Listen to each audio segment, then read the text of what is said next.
नमस्कार। लोक प्रशासन संबंधी व्याख्यान श्रृंखला में आज एक बार फिर से आपका स्वागत है। और आज हमारी चर्चा का विषय है वैज्ञानिक प्रबंध दृष्टिकोण, जो लोक प्रशासन के अध्ययन का एक पारंपरिक दृष्टिकोण है। ये दृष्टिकोण फ्रेडरिक टेलर के द्वारा दिया गया। टेलर औद्योगिक प्रबंध का अध्ययन करने वाले विद्वान थे और औद्योगिक प्रबंध का अध्ययन करने के बाद वो इस निष्कर्ष पर पहुंचे कि लोक प्रशासन के क्षेत्र में भी प्रबंधन की विशेष तकनीकों को अपनाकर संगठनात्मक लक्ष्यों को आसानी से प्राप्त किया जा सकता है। टेलर के साथ वैज्ञानिक प्रबंध का नाम इसलिए जुड़ा है, टेलर को वैज्ञानिक प्रबंध का जनक माना जाता है।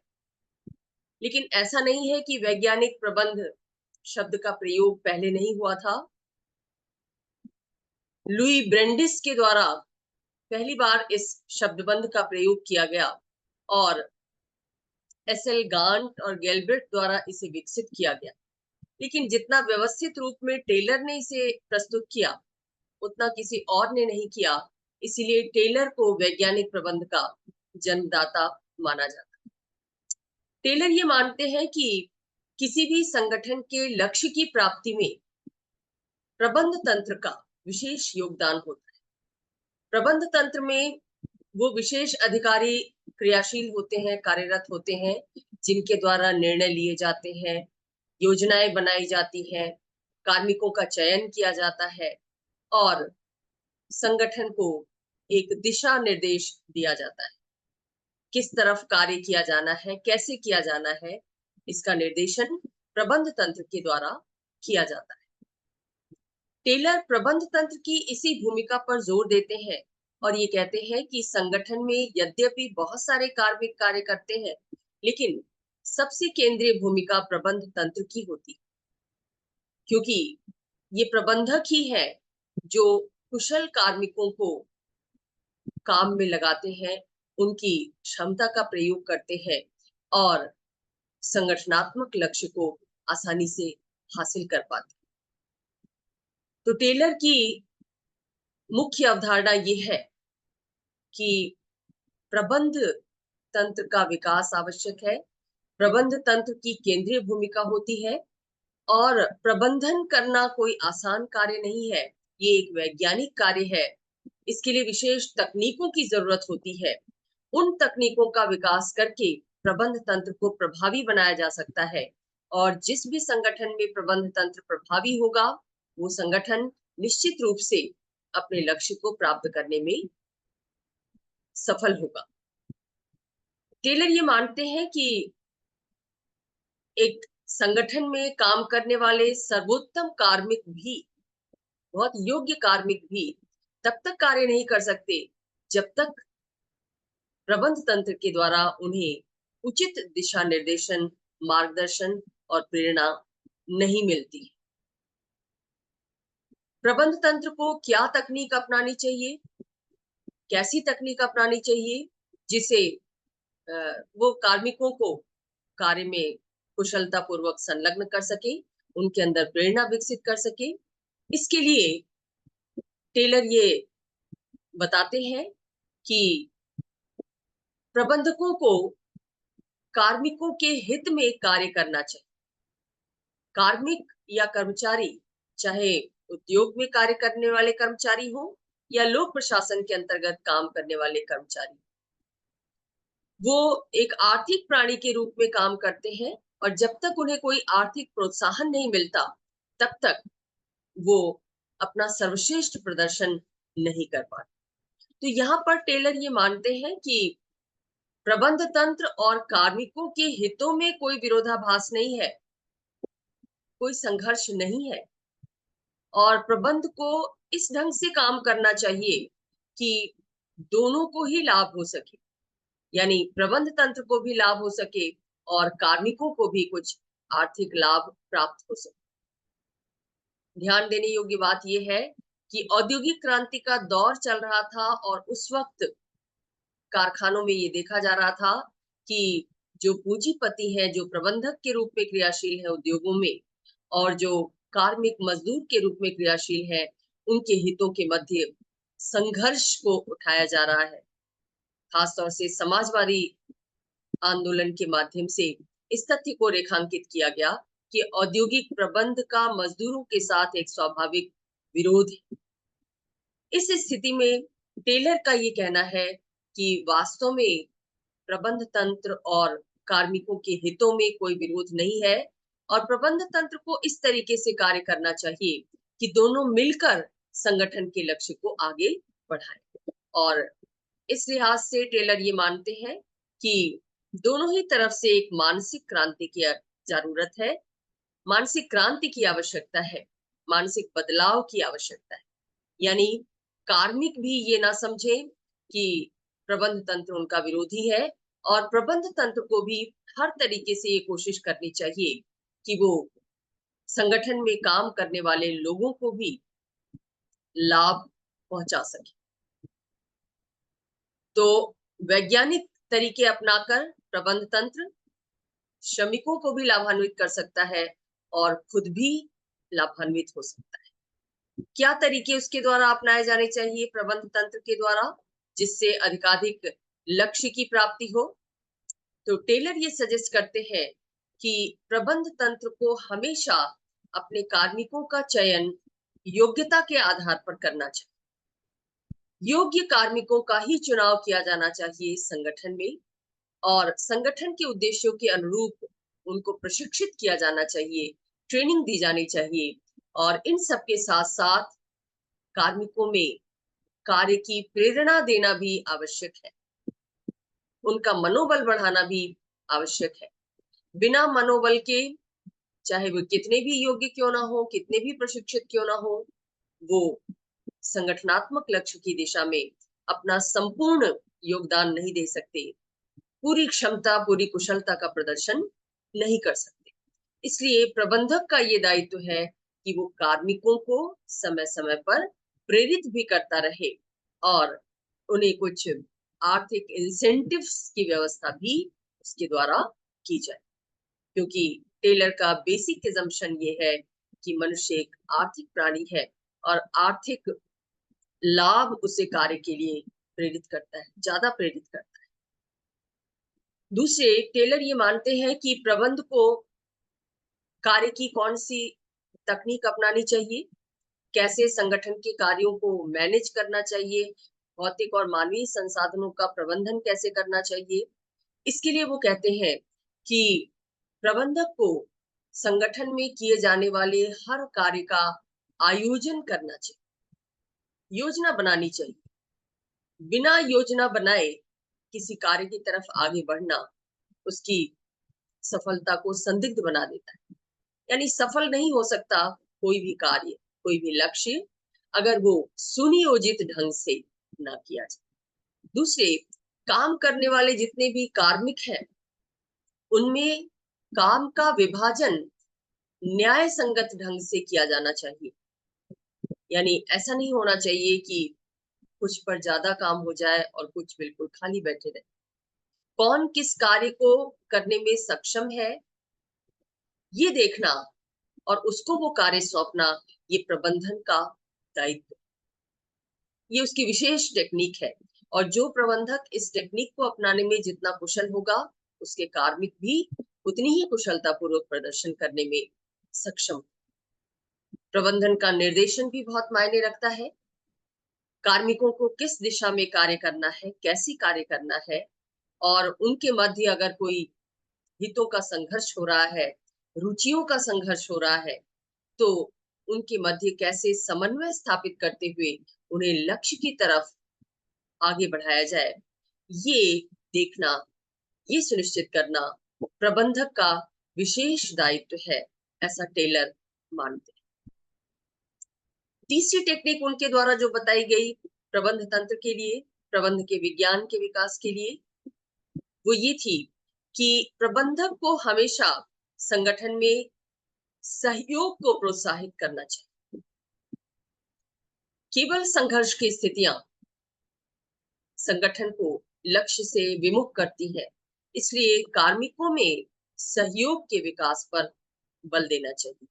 और ये एक सामाजिक कौशल है कि प्रबंधक कैसे विभिन्न हितों वाले, विभिन्न रुचियों वाले, विभिन्न पृष्ठभूमि वाले, सामाजिक आर्थिक पृष्ठभूमि वाले कार्मिकों के मध्य कैसे सहयोग और समन्वय स्थापित कर पाता है।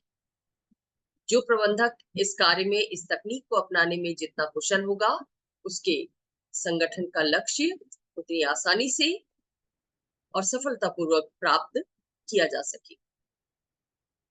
अगली टेक्निक के बारे में टेलर ये बताते हैं कि प्रबंधक को चाहिए कि वो श्रेष्ठ कर्मचारियों को प्रोत्साहित करे और जो निकृष्ट कर्मचारी हैं उनका संगठन से निष्कासन करे। श्रेष्ठ कर्मचारियों को प्रोत्साहित करने से, उन्हें आर्थिक लाभ देने से वो और ज्यादा प्रेरणा के साथ कार्य करते हैं, लगन के साथ कार्य करते हैं, पूरी मेहनत के साथ कार्य करते हैं, जिसका लाभ पूरे संगठन को मिलता है। प्रबंधन भी उससे लाभान्वित होता है और कार्मिक तो लाभान्वित होते ही। इसलिए हमेशा श्रेष्ठ कर्मचारियों को प्रोत्साहित करने की व्यवस्था हर संगठन में होनी चाहिए, चाहे वो औद्योगिक संगठन हो, निजी संगठन हो या लोक प्रशासन का संगठन। जो निकृष्ट लोग हैं, जो काम नहीं करना चाहते, काम करने की कुशलता नहीं है उनके अंदर, योग्यता नहीं है, ऐसे कर्मचारियों को चुन चुनकर निष्कासित करने का सुझाव भी टेलर के द्वारा दिया गया है। और टेलर ये कहते हैं कि प्रबंधक को हमेशा संगठन में कौशल विकास पर जोर देना चाहिए, अपने कार्मिकों की कुशलता बढ़ाने पर जोर देना चाहिए, उनको अपने कार्य में दक्ष बनाने की कोशिश करनी चाहिए। और जैसे जैसे नए नए टेक्नोलॉजिकल आविष्कार होते हैं, इन्वेंशंस होते हैं, उनकी जानकारी भी कार्मिकों को दी जानी चाहिए। और ये सभी कार्य प्रशिक्षण के माध्यम से आसानी से किए जा सकते हैं। यानी संगठन में काम करने वाले कार्मिकों को समय समय पर प्रशिक्षित करना भी प्रबंधन की एक विशेष तकनीक है। और साथ ही जितने भी संसाधन मौजूद हैं, चाहे वो भौतिक संसाधन हो या मानवीय संसाधन, उनका कैसे समुचित और समयबद्ध प्रयोग किया जाए, ये प्रबंधक का दायित्व है, ये प्रबंधन का दायित्व है ये सुनिश्चित करना। जितना ज्यादा प्रबंधन इस तकनीक को अपनाने में सफल होगा, उतना ही वो संगठन को विकास की दिशा में ले जाएगा, लक्ष्य प्राप्ति की दिशा में ले जाएगा।